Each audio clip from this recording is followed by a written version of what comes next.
আপনারা যারা এত বছর ধরে লড়াই করেছেন, আর 2 সপ্তাহ মাঠে থাকতে হবে, 2 সপ্তাহ লড়াই করতে হবে। লড়াই করতে হবে ভোটের জন্য, লড়াই করতে হবে নতুন বাংলাদেশের জন্য। বাড়িতে বাড়িতে গিয়ে ভোট চাইতে হবে। তবে এই কথা বলেও এখন হালকা হাসি পায়। আজকের এই সমাবেশ, আজকের এই গণ মিছিল প্রমাণ করে দিয়েছে রাঙ্গুনিয়ায় ইনশাআল্লাহ বাংলাদেশ জাতীয়তাবাদী দলের জয় হবে। এই নির্বাচনের ক্যাম্পেইন শুরু হওয়ার পরে আমি, আমার সাথে আমার মুরব্বীরা, আমার প্রিয় ভাইয়েরা, ইউনিয়ন প্রতিটা প্রায় কভার হয়ে গেছে, প্রতিটা ওয়ার্ডে আমাদের যাওয়া হয়েছে। গিয়ে একটা জিনিস বুঝতে পারলাম, আওয়ামী লীগের এই উন্নয়নের বার্তা বোধহয় পদ্মা সেতু পর্যন্তই পৌঁছেছিল, রাঙ্গুনিয়ায় আসে নাই।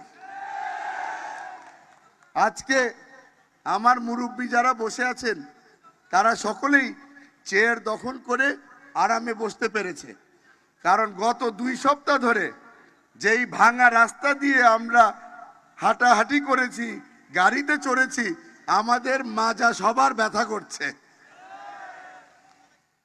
সামনের 5 বছর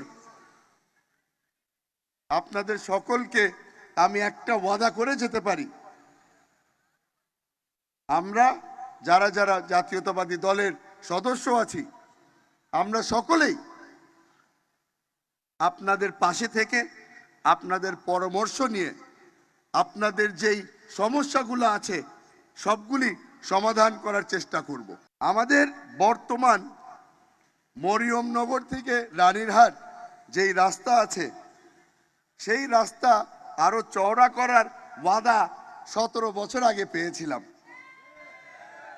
1 ফুট চওড়া হয়নি, বাস্তবে আরো কমে এসেছে।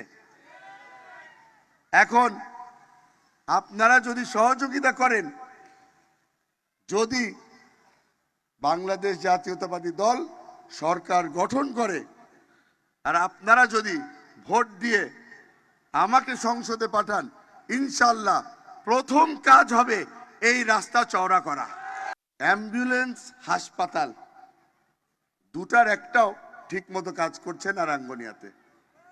যেই হাসপাতাল আছে সেই হাসপাতালের ছাদ কখন রুগীদের মাথায় পড়ে কোনো ঠিক ঠিকানা নাই। এখন এই হাসপাতাল মেরামত করার দায়িত্ব বাংলাদেশ জাতীয়তাবাদী দল নিবে ইনশাআল্লাহ। আমাদের উত্তর রাঙ্গুনিয়ায় বিগত কিছু মাসে বেশ কয়েকটা বাড়িতে আগুন ধরেছে, আপনারা সকলেই জানেন। আমাদের এখানে যারা যারা আমরা উপস্থিত আছি, আমরা চেষ্টা করেছি প্রতিটা বাড়িতে যাওয়ার, প্রতিটা পরিবারের সাথে কথা বলে তাদের কিভাবে করে সাহায্য করা যায় সেই চেষ্টা আমাদের সব সময় ছিল।